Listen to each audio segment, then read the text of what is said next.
Hey CAFS crew, hope you guys had a great day today. I've just got you guys here on Facebook, but also on Instagram. So huge welcome to you. Thank you so much for joining me tonight. Tonight we're going to talk about how we can maximize results using the IRP. And I know that's often something that isn't really discussed, how the IRP can really work hand in hand with research methodology. So let me know who's on tonight. Please let me know what questions you might have about how I can share with you what you can be doing to maximize results with that IRP. And if you're a CAF student, I know many of you guys are here on Instagram. Hopefully some of the things that I say tonight will also help you in the lead up to the HSC and also your trials. But some of the key messages that I want to share tonight is really about you not losing that IRP, first of all, but also not losing that focus, that the IRP is really how you're going to learn about research methodology.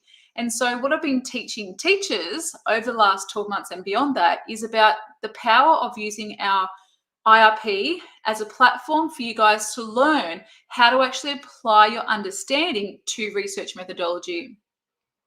So often that is quite tricky, and many of us, forget that like it's so powerful that actual IRP has so much power behind it. So let me know if you're on. Please ask any questions that you might have about this, but we're going to really unpack what this might look like in a classroom situation, because often one of the common mistakes CAF teachers are making right now is really about flying through the content with research methodology and then forgetting about it and not focusing on it until trial time.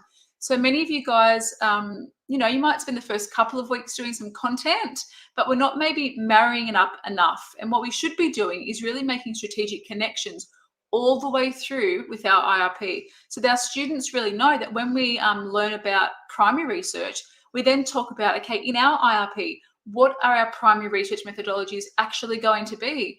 When we do our secondary data, what are some examples of our literature articles that we're going to choose as part of our key research? Because I really think that there is so much power in actually doing it and applying it all the way through, rather than doing it in silo. And I've mentioned that to CAFS teachers over the last couple of weeks, that we should be doing them hand in hand. We shouldn't be kind of going set and forget, let's do our research methodology content and then come back to it, just before trials or just before the HSC. We actually need to do it together. Our students should be applying their understanding to research methodology concepts while they actually do that IRP, rather than making them a complete separate, separate experience. And if you're a CAF student, you can kind of add to this. Did you find that the content that you learned may not have married up with what you actually did with your IRP? Did you know what you were doing? So when you looked at, say, sampling in terms of the content, did you know what it actually looked like when you did that in class with your IRP or individually? And many students will say, no, I had no idea. I had no idea what sampling is, first of all. I know that there's lots of different types of it, but I actually don't know what it looks like in practice. I don't know what, sampling looks like when I'm actually doing it, with my primary research. And I think once we step back and kind of go, this whole term that we do research methodology and then incorporate our IRP is so, so valuable. And I've mentioned this to you guys many times, that those 25 marks up for grabs, both in the trial and then the HSC, is undervalued. And I think that's why we're making this mistake, because we're not seeing the value of it. We're setting and forgetting. We're kind of doing it in silo and we're not really doing it together. We're not teaching the content and applying it at the same time. And many of our kids will come back, in the lead up to trials and go, Miss or Sir, I can't remember. What did we actually do? Because maybe we taught them the content separately to what they did actually apply it with their research. So let me know if you have any questions, because I think once we start kind of pulling back and going, let's work smarter, let's actually incorporate these two together and work on that aspect of our whole term of research, the kids are going to start to feel a lot more comfortable with the content and start to apply it. So something that I did for a really long time, before I left the CAFS classroom, was my students would actually do every part of the research process. And so when we got up to things like, sources of data, we would talk about what are our sources of data? What, what are we actually who are we going to go to? What resources do we have up our sleeve to kind of go to that person or go to that digital resource or whatever it might be? So actually doing it at the same time. So when the kids go back to it in the HSC, in the trials, they can actually refer to it, because often our kids will forget about it. And if we don't apply it, it'll go in one ear, out the other, and they'll forget the content altogether. So actually applying it all the way through is really essential for the kids to have that really good understanding of those concepts. Same with reliability and validity. We need to talk that through with the kids. We need to talk about what that will look like in our IRP. And whether you do a student-centered IRP and go the harder and slower way, or you do a teacher-facilitated IRP, faster and more efficient way, your kids are going to have to work out, okay, what does this look like? When we did our research, what sort of types of data were we using? How did reliability and validity come into it? How did we avoid bias? Because at the end of the day, they're going to talk about methodologies, and the methodologies that they chose and that they actioned in their IRP, and then talk about that in, maybe a HSC question, or talk about that in, in their trial exams. But if we don't kind of embed that, and if we don't actually get the kids to apply it, then we're really not setting them up for success. We're falling short on that. And what we can start to do is be a lot more strategic. So actually make it really meaningful, make it really purposeful as we're teaching the kids the content. So when we do things like the steps to research, I often start with that first. I'll be really strategic and go, okay, here's how the research process is actually going to go from start to finish. What are we going to do? What's our focus? What's the purpose of our research? When are we going to use our data? What does our primary research look like? How would we then gather that data? All that sort of thing to kind of move through those 12 steps that the kids need to do in that research process. So starting with that first, teaching that first rather than the content, let's teach the process. So then when the kids are actually going through the process, they kind of know what to expect. They know that there's a timeline of that process, so that they know there's a step-by-step approach to what we're doing in our actual research itself. And then I start looking at the content. I look at, the focus of research, the purpose, all those first parts of the syllabus, to then actually do it. When we are actually up to that part, when we're up to the focus of research, what is our focus of our research? What's our main focus when we're conducting our research? So we will then talk about our own particular focus in that particular topic. So the kids kind of know it. They know what they're doing every step of the way, and they can actually sit back and go, okay, that's why we did it like that. That's how we're actually approaching it, rather than it being two separate conversations that are not kind of coming together. So I challenged you guys last week to have a look at your RAP data on, about research methodology. Again, 25 marks. We have our multiple choice questions, ranging from like 7 or so multiple choice questions, and maybe 3 short answers for research methodology, up for grabs, a total of 25 marks. We start to see some inconsistencies in the kids' marks. And if you're a student and if you've completely forgotten about the IRP, you can't. You actually have to bring it back. You have to kind of resurrect it, find it again, and really refer to it, because it has so many gems in there. It has so much gold in there that you guys can use as part of your, in your answers, in a response, in your trials, and then in the HSC, because you've done it. You've actually applied each of those steps to research in your own project. But often, as a teacher, we kind of teach it separately. Here's the content and here's the product. We kind of don't bring them together and go, well, this is really meaningful. This is actually what we're going to do to apply that content. So I'd really love to hear from you guys what that looks like in your own classroom at this point in time, and whether you've actually considered a different way to approach it, or if you've tried one way and it hasn't worked. Let me know in the comments what you think, because honestly, I believe this one small strategy, this one small thing that you can do to change the way you approach research methodology is going to have a huge impact on your students' results. Not just in the IRP, because you're teaching at the same time, the kids are applying it, but also in their trials, which is sometimes, up to 30% of their school-based assessment. And of course, 50% of their actual, HSC result in the actual HSC exam. So I know that when I started to do this, I saw so much more success with my kids. They, went from really struggling with the content to really getting it and applying it over and over again, because I was really meaningful. I was really purposeful with what we were doing, and I would be showing them the whole way through how this kind of went back to our IRP, how this went back to our topic or back to our focus. And that's what learning, I suppose, is in a nutshell, that we should be applying our content all the way through and not forgetting about those important things that we actually do when we're covering it. So in a teacher facilitated IRP, and especially inside strategic approaches to the IRP course, I literally show you guys step by step what this might look like.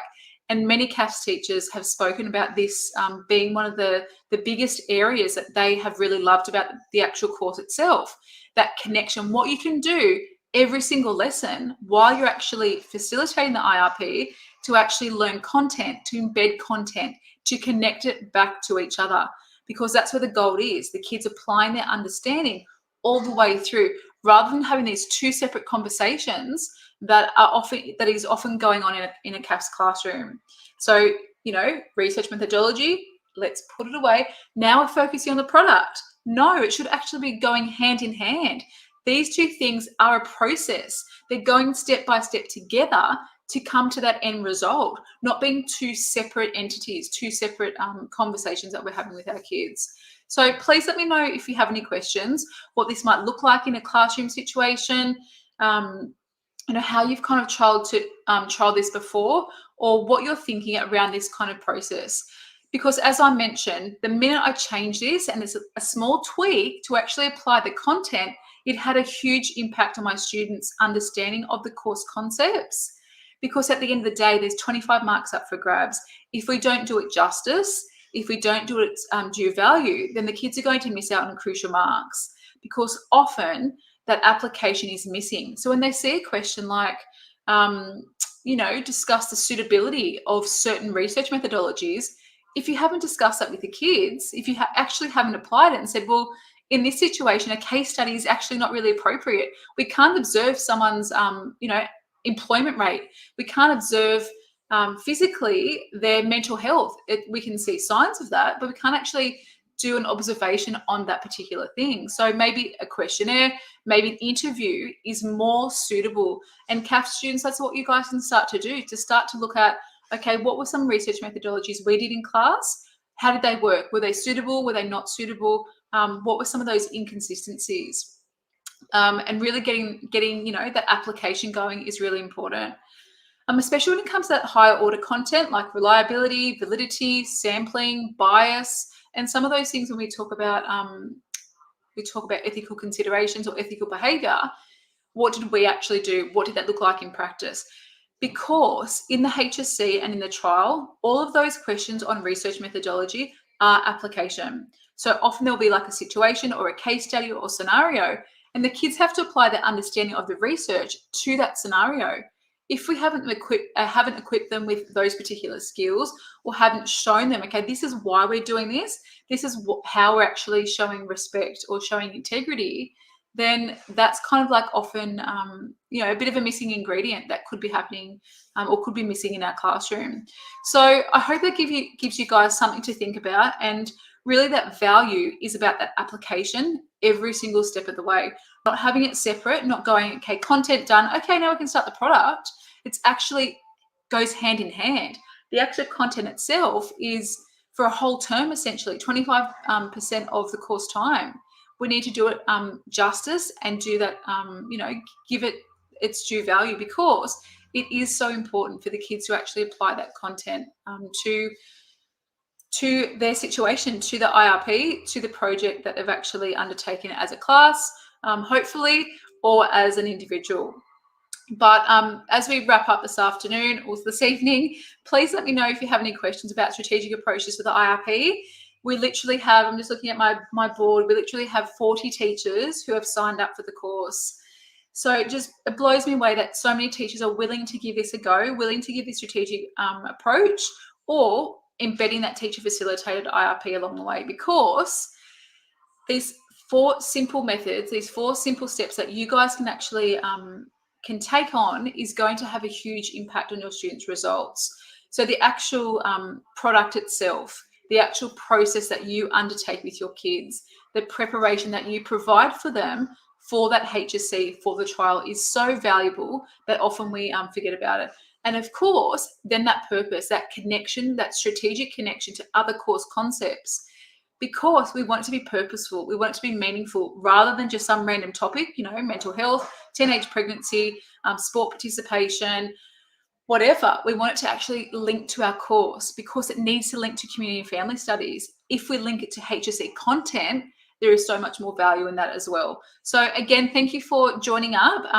Early bird registration is still open until Wednesday night. And if you want to take the opportunity to seek that offer of saving $100 inside the program, please let me know, because it's so valuable for you guys to also have me supporting you along the way with a whole group of 40 CAFS teachers supporting you inside the program. Okay, Jack. So Jack has just said, hi, Kel, you're right. When the content is taught in isolation, students yearn for revision on this unit before others because they lack the application of the content in relation to the practice around the IRP. 100%, you've hit the nail on the head, Jack, because it's the first thing that they say, Miss, I've got no idea. Can we go through that again? Can you explain that again? Because they forget about it. A, it's like in term 4, so long ago. But B, because we're so worried about getting that product finished. But hey, 20%, up to 20% of, an assessment task. It doesn't have to be this big mammoth IRP that often existed in life management. We've spoken about this over the last couple of weeks. It's not a PIP, and it's not like the old life management course. We're not living in the 1990s anymore. We're in 2021, and we need to work smarter and not harder with our CAFS kids. So thanks so much, Jack, for raising that. I think it's definitely a really important concept. So please let me know, again, if you have any questions about the IRP, about facilitating it more successfully, but also about strategic approaches, because early bird closes on Wednesday, and you can have $100 off the program, but also have a whole big group of CAFS teachers, and there's 40 inside so far, that will support you along the way. Thanks, guys. Have a great night. Take care.